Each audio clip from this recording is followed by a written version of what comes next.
All praises to the Most High, Ahia, and to his son, Yahayasha, Messiah, Yada Haya. This is Brother Holly here with the first Spirit of Truth broadcast here on the Ahia House channel, as well as the House of Ahia channel on this set apart Sabbath day.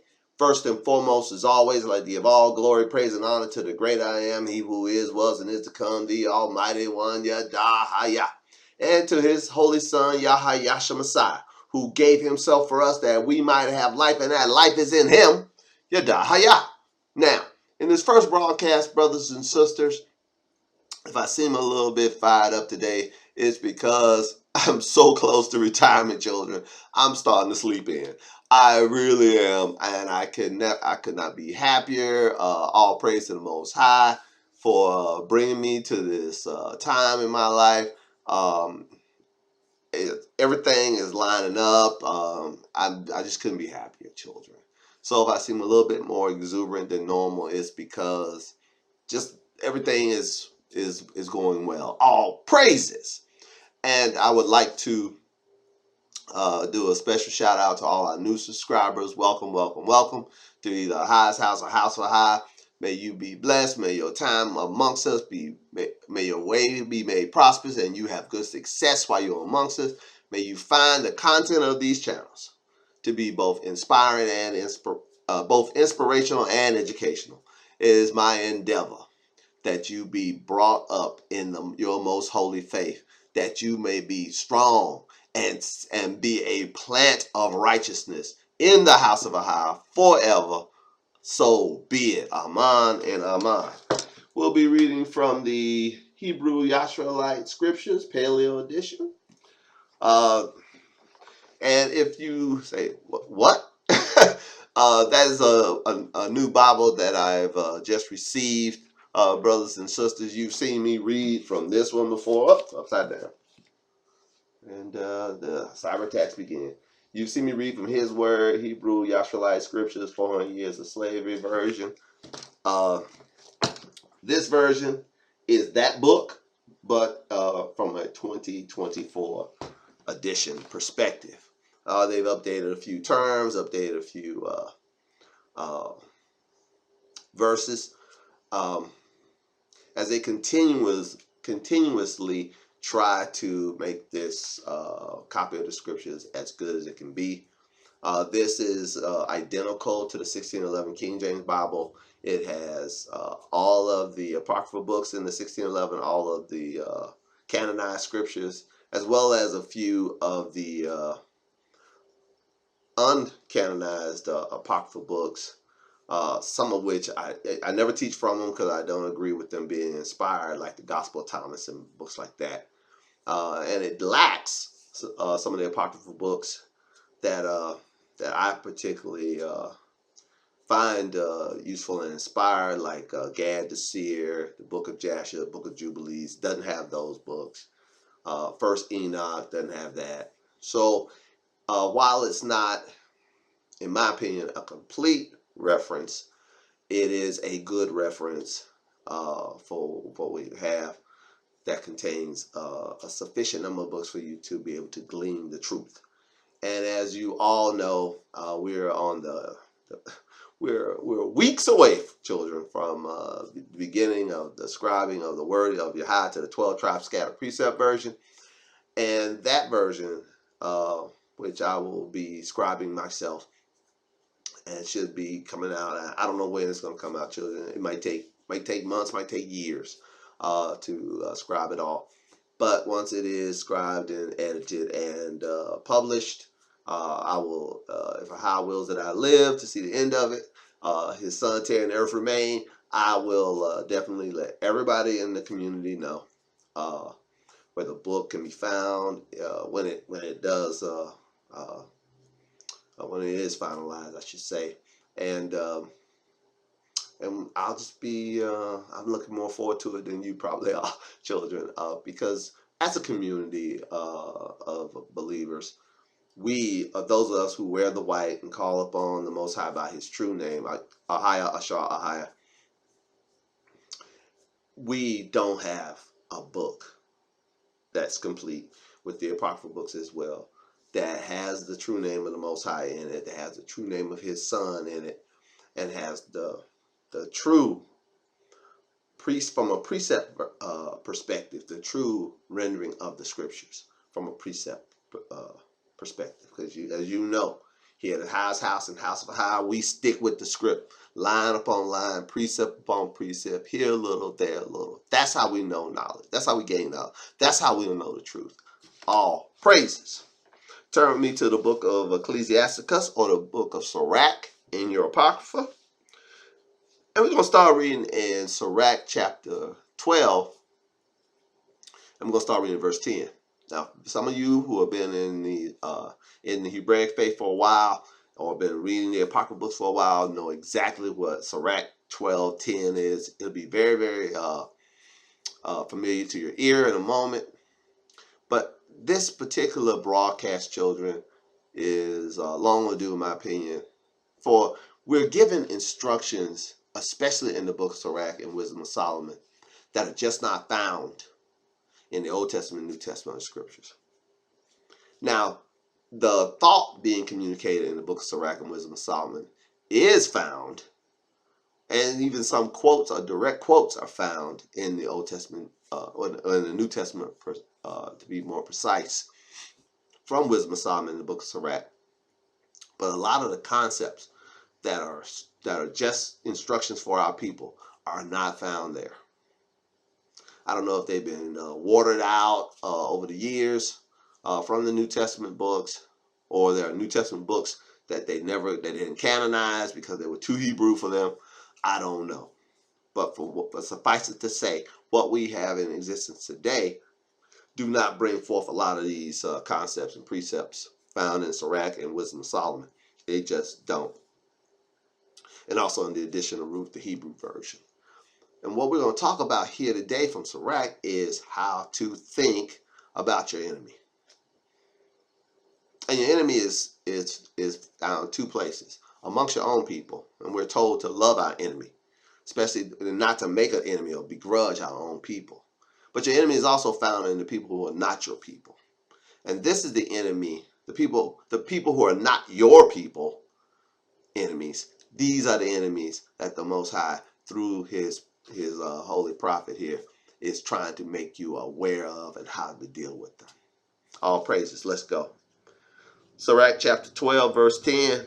It says, "Never trust your enemy, for like as iron rust, so is his wickedness." Will you highlight? Right off the bat, we're told on how to think about our enemy. Do not trust them. I know this is violating some of your Constantine Christian misinformed understanding of how to think about your enemy. All you keep hearing, love your enemy. Pray for those that despitefully use you. But we got instruction right here that's contrary to that. Now, that will qualify for the enemy of your own people.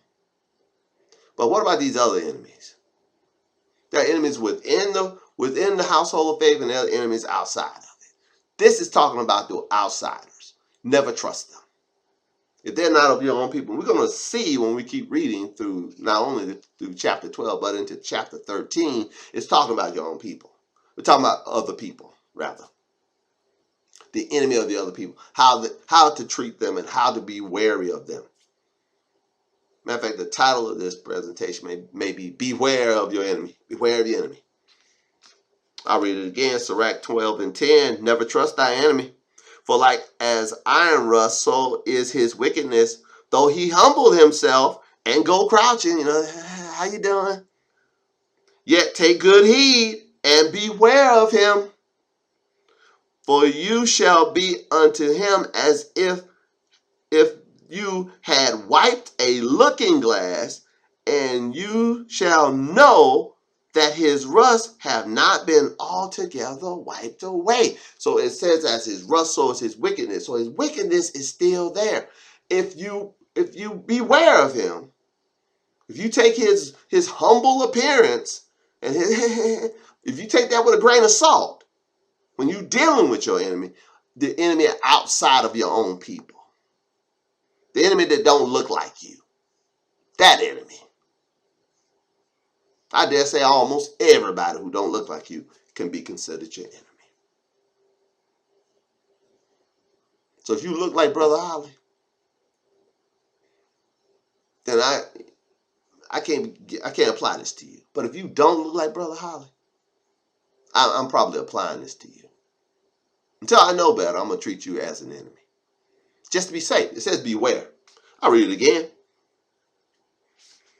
Sirach chapter 12, verse 11. Though he humble himself and go crouching, yet take good heed and beware of him, and you shall be unto him as if you had wiped a looking glass. If it was a looking glass all filthy, you can clean it off and you can see what's going on for real. And you shall know that his rust has not been altogether wiped away. You'll know his wickedness remains. Though he come crouching and humble himself, he has wicked intent. Set him not by you, lest when he has overthrown you, he shall stand up in your place. Will you highlight? Don't bring him in to the congregation of the righteous. Why? Because they ain't coming in to learn.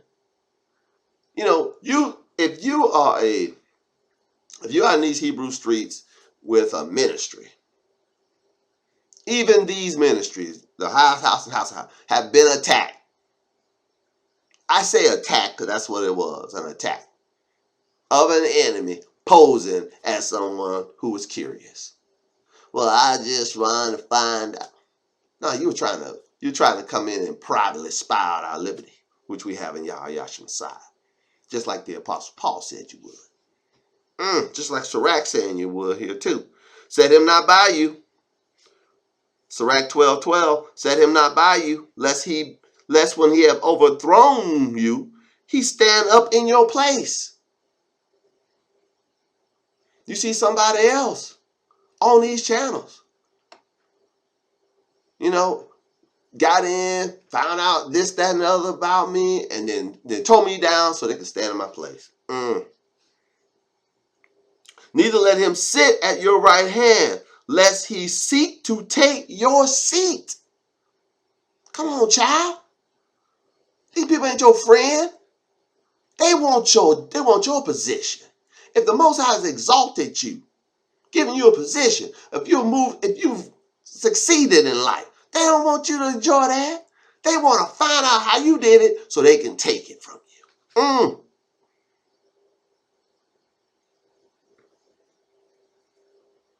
I read it again. Sirach chapter 12, verse 12 in the Apocrypha. Set him not by you, lest when he have overthrown you, he shall stand up in your place. Neither let him sit at your right hand, lest he seek to take your seat. And you, at the last, remember my words, and have been pricked wherewith. Yeah, when it's all said and done, when you got thrown out of your house you just bought. Bro, I just bought a new house. And them heathens near me already been trying to come over and spy. All out the edge of the street, trying to figure out how I did it. They just bought their house across the street from me. It's newer than mine. But as soon as they saw my face, they got to know everything. I just kept my mouth shut and kept it moving. All praises.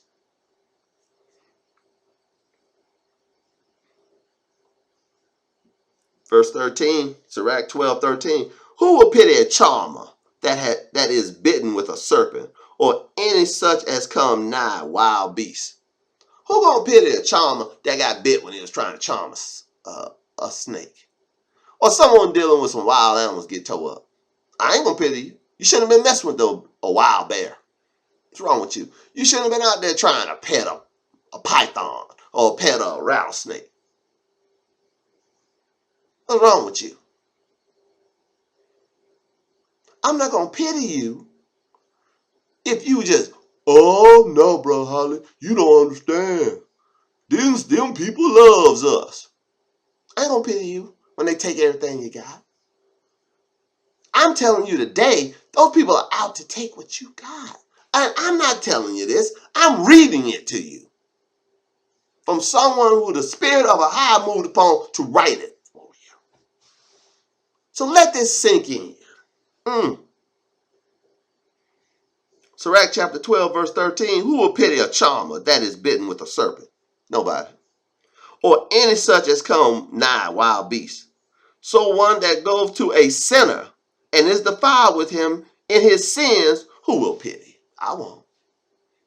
And oh, by the way, well, Brother Holly, how do we know these people sinners? It's simple. It's simple put.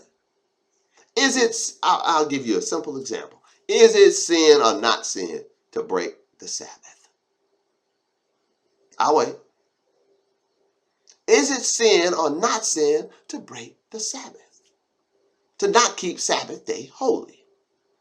If your old heathen neighbor is backing out their bass boat on Saturday morning, on the Sabbath day to go fishing, or they're pulling the truck out with the coon dogs in it to go hunting, or if their wife and daughter going shopping, they Sabbath breakers. You know it. Well, they may not know any better, Brother Holly. Shouldn't you tell them? But these things ain't for everybody. If they ain't of our people, man, I ain't got nothing to say to them. They are given over to do these things.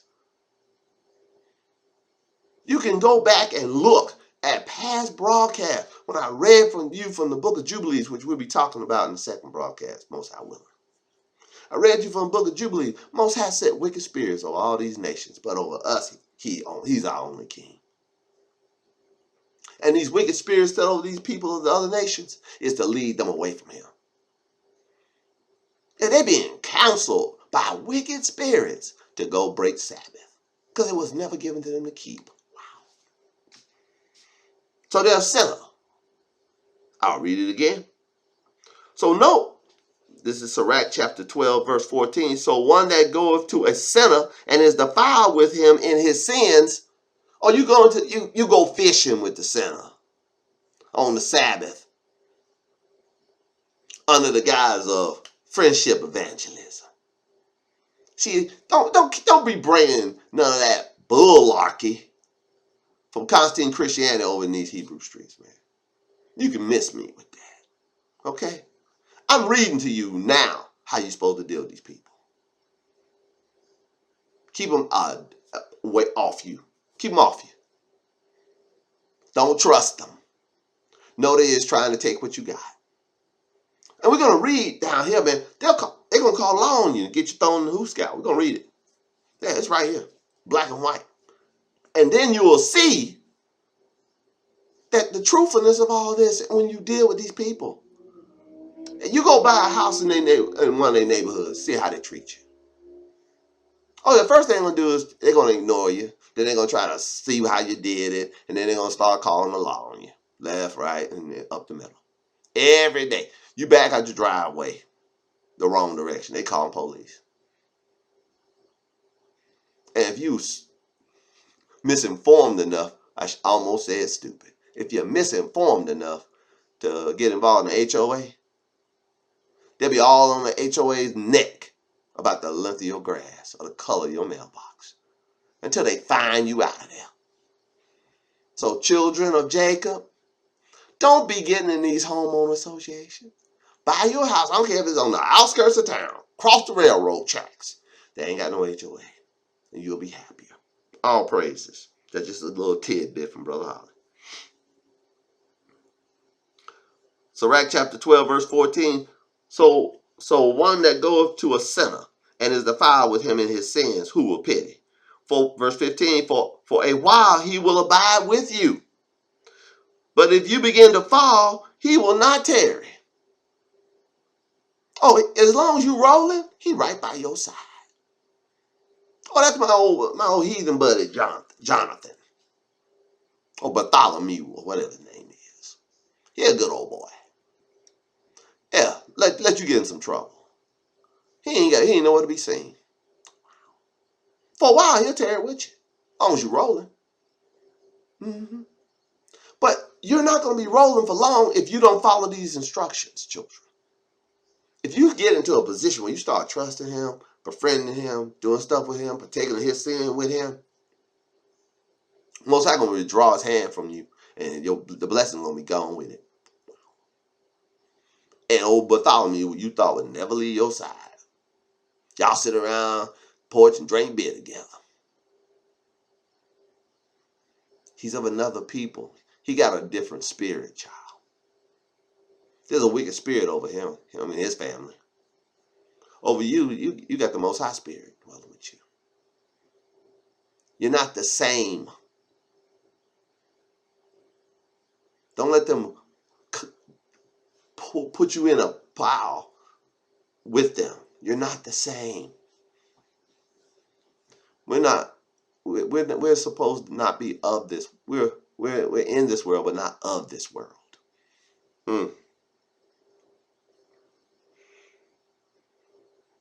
Sirach chapter 12, verse 15. For a while he will abide with you, but if you begin to fall, he will not tarry. An enemy speaketh sweetly with his lips, verse 16.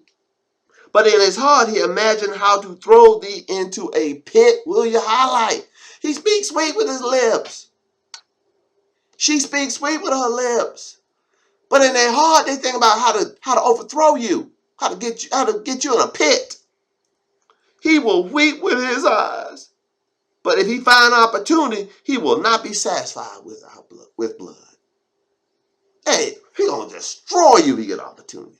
Oh, he'll be like, oh, it's such a sad thing. I don't believe them crocodile tears for a moment. Why? I'm reading it. I just look at them. Say, nope, you ain't my people. So I don't trust you. Sorry, don't trust you. Come out from among them and be separate. Touch not the unclean, and Most High receive you. Let that keep ringing in your ears. Come out from among them and be separate. Touch not the unclean, and I'll receive you. And you shall be my sons and daughters, saith the Yahweh Almighty. All praises. I'll read it again. Sirach chapter 12, verse 16. An enemy speaketh sweetly with his lips, but in his heart he imagined how to throw thee into a pit. He will weep with his eyes, but if he find opportunity, he will not be satisfied with blood. If adversity come upon you, you shall find him there first. He be the main one, helping bring the adversity. And though he pretend to help you, yet shall he undermine you. Wow! Though he pretend to help you, he's undermining you, child. Please hear me. That's why, and hear me loud and proud, my brothers and sisters, people that look like me. We are told not to join in affinity with the people of other nations. You sleep with the enemy then. Be man or woman, don't you dare do that. We're going to read about it in a minute, in chapter 13. But I'm just putting that out there. You know the prohibition in Torah against it. Don't you dare do it. Don't you dare. I know. You find it hard to love your own people. That's done on purpose, child. You find it hard to love your own people. That's done on purpose. By those who shape things around here in America. Make no mistake about it. You were given all kind of encouragement not to love your own people. I'll read it again. Sirach chapter 12, verse 17. If adversity come upon you, you shall find him there first. And though he pretend to help you, he shall undermine you. He will shake his head and clap his hands and whisper much and change his countenance. He'll go from here to here. He'll whisper much, but he'll change his countenance. He'll go from here to here. because you've fallen. He been waiting for this. Maybe now he can pick up your house on the cheap. Maybe now he can move, his little brother in your house that you sweated and toiled for years and finally bought. They don't want you to have nothing, child. Listen, look at me. They don't want you to have nothing. Me either. They don't want a person to look like me to have a thing in this country. Not here. No sir, no ma'am. Don't want you to have nothing. You got to protect yourself from these people. They're going to come at you all sweet and lovely, crouching. I ain't no mouthful of anything they hand me. Nah, I'll take it and throw it away. I ain't a mouthful of it. Sirach chapter 13 verse 1, he that toucheth pit shall be defiled therewith, and he that hath fellowship with a proud man shall be like unto him. All these proud jokers, they're proud. I do it, I want to do it, I don't have to keep no commandments. Yeah, you have fellowship with that joker, you're going to be just like him. He going to corrupt you, not the other way around. You ain't going to convert him, he going to corrupt you. This is the Apostle Paul told us, have no fellowship with the unfruitful works of darkness, but rather reprove them. He that toucheth pitch, this is Sirach chapter 13, verse 1, he that toucheth pitch shall be defiled therewith, and he that hath fellowship with a proud man shall be like unto him. Burden not yourself above your power while you live, and have no fellowship with one that is mightier and richer than yourself with your highlight. Your heathen neighbor across the street with that big old bass boat. It says have no fellowship with them.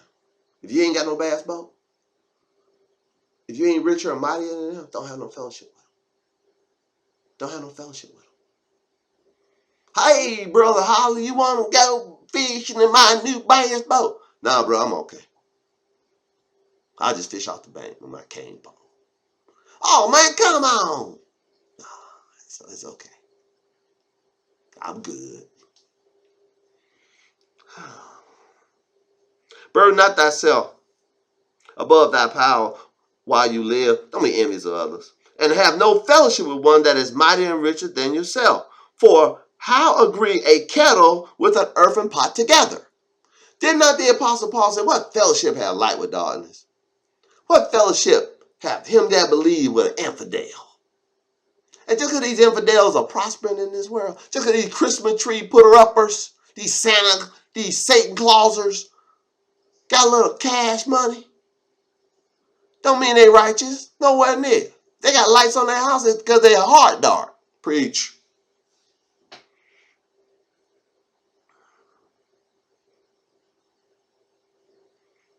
Burden not yourself above your power and while you live, and have no fellowship with one that is mightier and richer than yourself. For how agree the kettle with the earthen pot together? For if the one be smitten against the other, it shall be broken.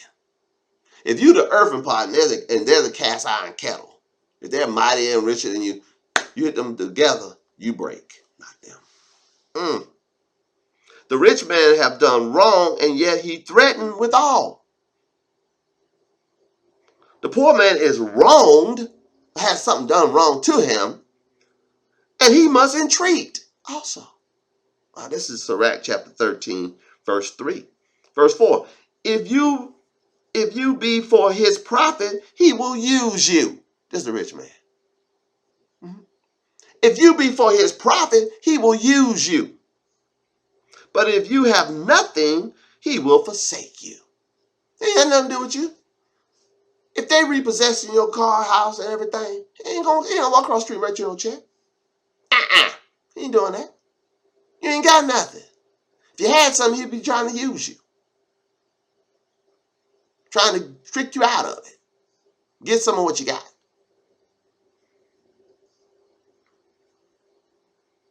Sirach chapter 13, verse 4 again. If thou be for his profit, he will use you. But if you have nothing, he will forsake you. If you have anything, he will live with thee. Yea, he will make thee bear and will not be sorry for it. if you got anything, his whole goal in life is to take what you got. That you have nothing. And he ain't going to be sorry when he take it. He ain't going to be sorry. Not at all. I'll read it again. You don't believe. If you got a copy of the Apocrypha, open it to Sirach chapter 13. See it for yourself. This is why they don't want you reading it, brothers and sisters. This is why fellow Hebrews, they don't want you reading these Hebrew scriptures. Not at all. Because this exposes their game. Sirach chapter 13, verse 5. If thou have anything, he will live with thee. Yea, he will make thee bear, and will not be sorry for it. For if he have need of you, he will deceive you. If he got need of you, he gonna deceive you.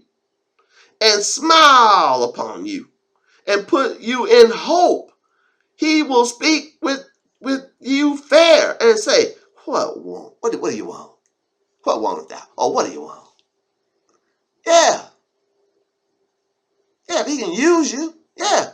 He'll say, what do you want? That's why I want you reading these Hebrew scriptures. Hebrew people.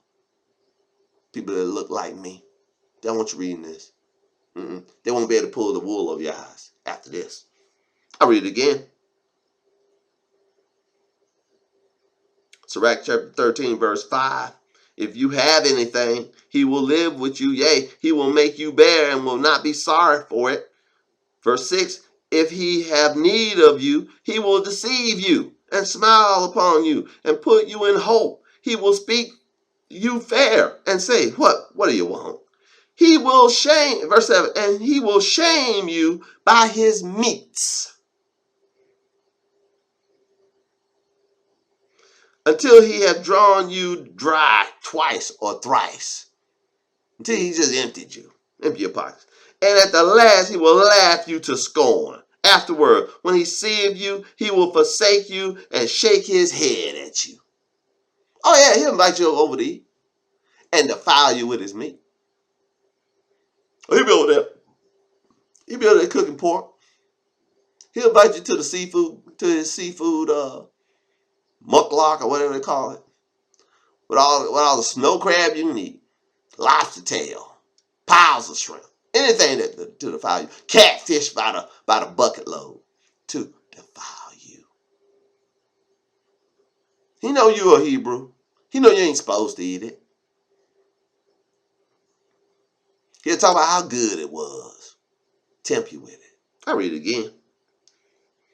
Sirach chapter 13, verse 7, and he will shame you by his meats until he have drawn you dry twice or thrice. And at the last he will laugh you to scorn. Afterwards, when he seeth you, he will forsake you and shake his head at you. But where that you be not deceived and brought down in his jolliness. Wow. Where that you ain't his laughing stock. Don't be deceived. He trying to defile you with food. It's at 33 minutes, so I think y'all can bear a short story of recent history. Just this week, children, as a parting gesture with those people I work with, I bought the whole lot of them, about 65, 70 people, breakfast.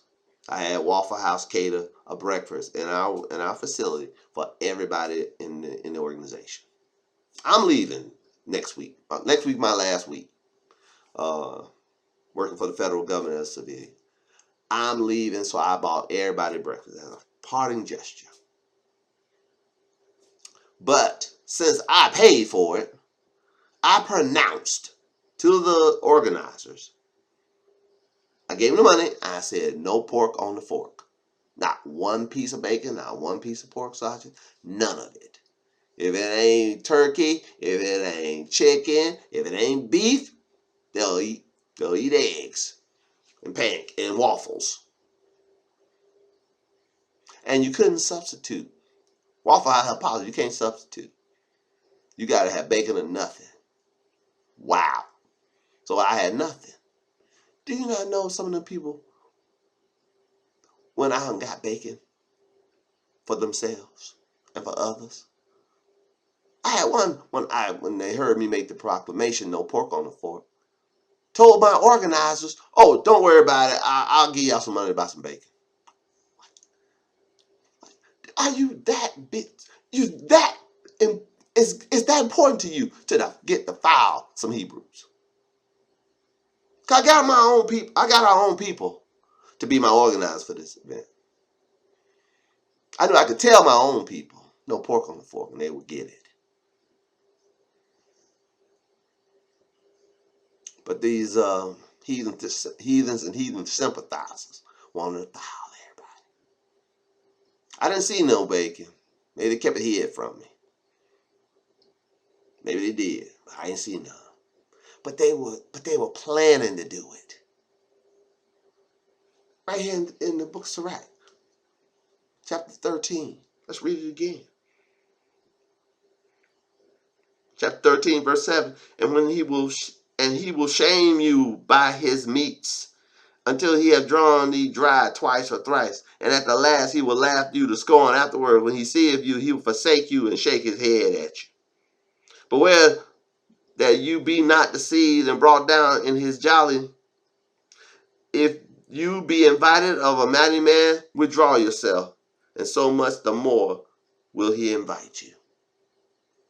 He invite you over? Nah, I can't make it. You're like, oh, no, come on over. Nah, I can't make it.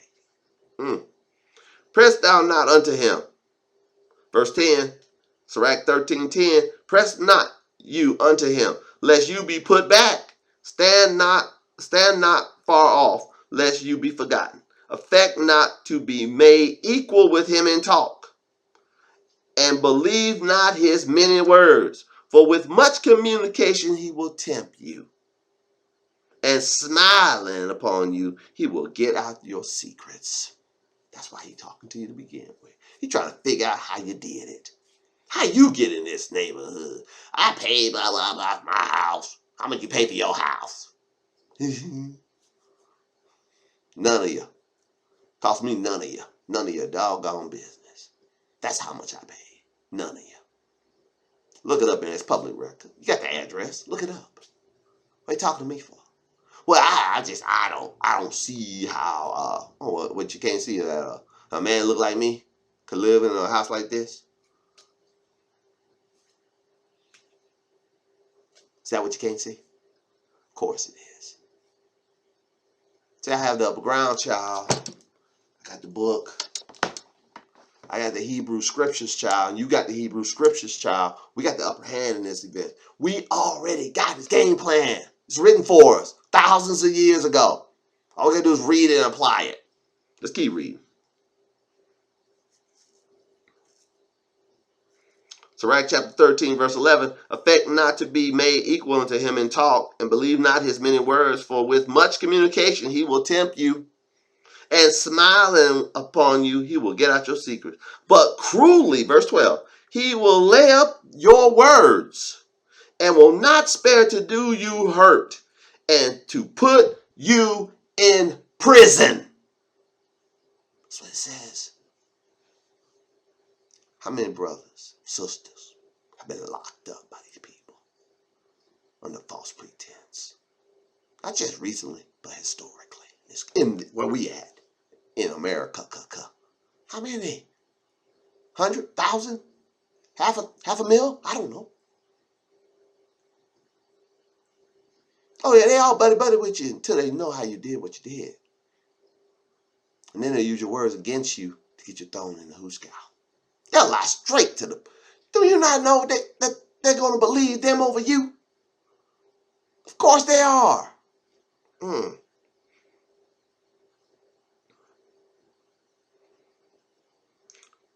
Chapter 13, verse 11. Affect not to be made equal to him in talk. Don't be talking about you got rights. You ain't got no rights, Afro-Hebrews in America. You got privileges. You ain't got no rights. You ain't equal to these other people. Don't deceive yourself. You got what I got, privileges, which can be taken away with 2 words, probable cause. Affect not to be made equal to him, that's Sirach 13:11. in talk, and believe not his many words, for with much communication he will tempt you, and smiling upon you, it will get out your secrets. But, verse 12, but cruelly he will lay up your words, and will not spare to do you hurt, and will put you in prison. Observe and take good heed, verse 13, for you walketh in peril of your overthrowing. When you hear these things, awake in your sleep. Wake up, child. This your wake-up call today. Ring, ring. This your wake-up call. Wake up. Don't believe these heathens. They're not your friend, they're your enemy. Don't you trust them? They're wicked. They're going to try to find out how you did what you did for the sole purpose and the sole reason to try to turn it around and get your butt thrown in prison and take what you got. Wow. I mean, verbatim game plan right here in black and white. Step by step, how they do it. They invite you over to eat. And they're going to defile you with meats. Going to try to get you off the covenant.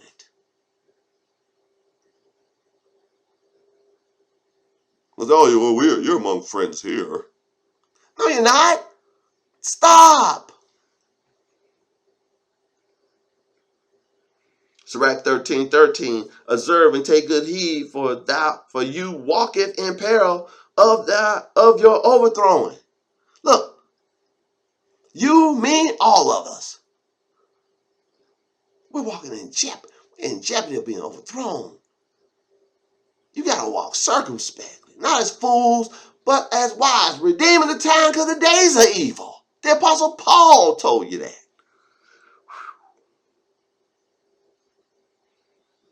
Sirach 13:13. We almost done, children. Observe and take good heed. This is Sirach 13:13. Observe and take good heed, for you walk in peril of your overthrowing. When you hear these things, awake in thy sleep. Love Yahweh all your life, and call upon him for your salvation. Love Yahweh all your life. Okay? If you 10 or 110, hear the word of the book. Hear the book today. Love Yahweh all your life. And call on him for your salvation. Why? Because you're in the midst of a crooked and perverse nation.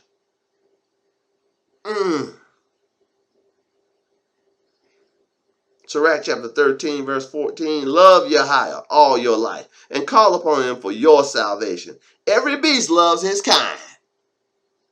Remember, I told you at the beginning of this presentation, it was going to be about people that look like me and people who don't. Your enemies, these enemies he's talking about here, are the people who don't look like you. They people, but they don't look like you. They enemies, straight up. They ain't never a friend. Every beast, Sirach 13:15. Every beast loves his kind, and every man loves his neighbor. All flesh consorted according to kind, and a man will cleave to his like. People like him, he gonna cleave to. So if that person, your enemy, live across the street from you, ain't like you, he ain't got you, he don't mean you no good. She don't mean you no good. They ain't like you. They like you, there's a possibility they might be on your side. Why? It says every man cleave to his like.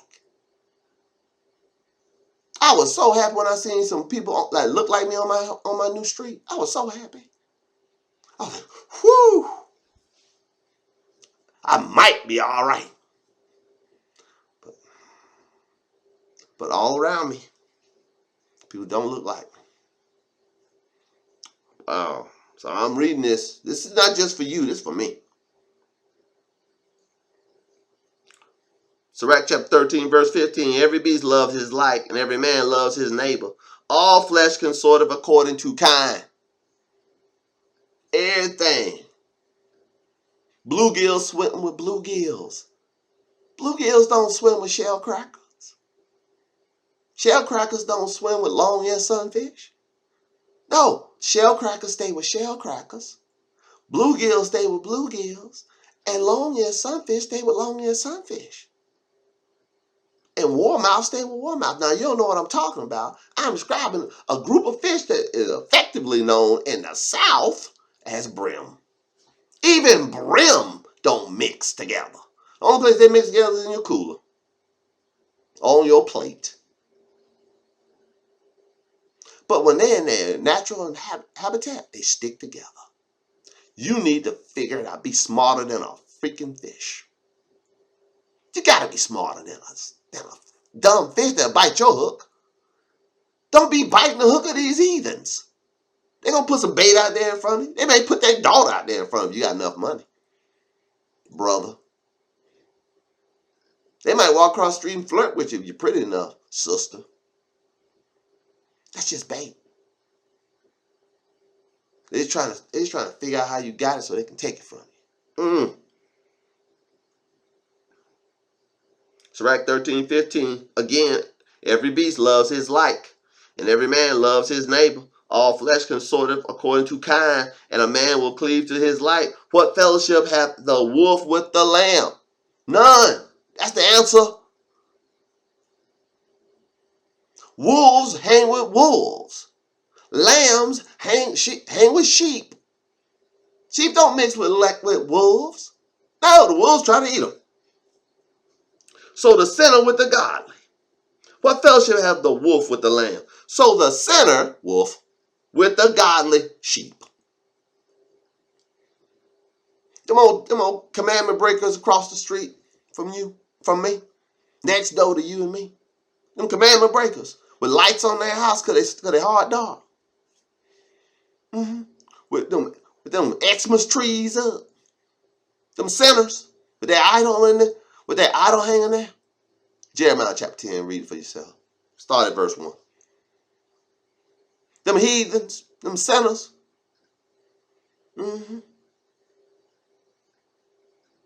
Shooting off firecrackers on the 1st of January and the 4th of July. Them sinners. What fellowship have you with them? None. I ain't gonna be out there shooting firecrackers with them heathens. Oh no, be in my house. Be in my house.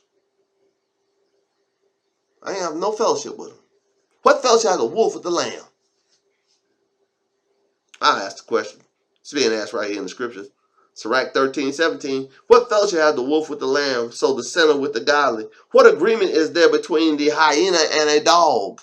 They're both canines, but there is no agreement between a hyena and a dog. You don't see the hyena come around dogs talking about, "Whoa, what up? What up, girl?" You don't see no dog going amongst some hyena pride talking about, "Hey, baby, what's up?" No, hyena females be with the hyenas, and dog females be with the dog. They ain't cross-sectioning. Now, they can be put together by people to cross-section, but naturally they don't do that.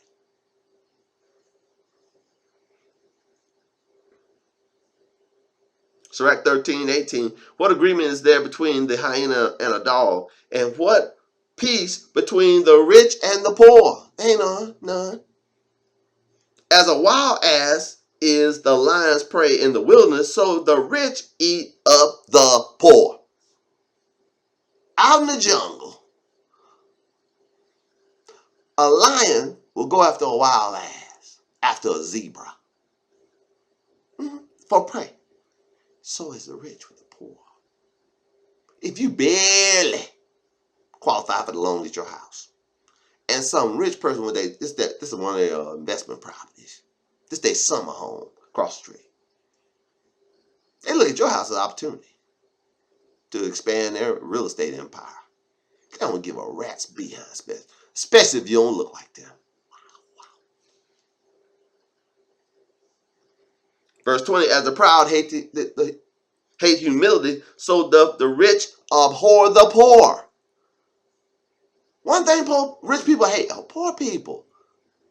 Because they think that they're carrying you somehow. Look at him, old poor. A rich man beginning to fall is held up by his friends, but a poor man is being down is thrust away by his friends. When a rich man is falling, He hath many helpers. He speaketh things not to be spoken, and yet men justify him. The poor man slips, and yet he is rebuked. Yet they rebuke him too. He spake wisely and could have no place. Just because you ain't got no money, man, they ain't gonna take care of you. Anybody gonna help you. The law ain't gonna come rescue you. You ain't gonna no bailout. You poor. Nobody care about you. They don't care about me either. When a rich man speaks, every man holds his tongue and looks what he said and extol it to the clouds. But if the poor man speak, they say, what fellow is this? And if he stumble, they will help to overthrow him. Well, if you poor, you gotta watch your step, man. You can't make a misstep. You better know the law like the back of your hand. You better be your own lawyer, because you're poor. You see the rich just waving their hand. Law small. I do what I want. I'm rich. You can't act like them. I'm sorry. If you look like me, you can't act like them other people. You just can't. Remember I said it earlier. You don't have rights in this country. People that look like me. You have privileges. And all your privileges can be taken away under 2 words. Probable cause. Pay attention. This is your wake-up call. I said it earlier. I'm going to read that verse again. This is your wake-up call. Let's read it again, and we'll bring it to a close.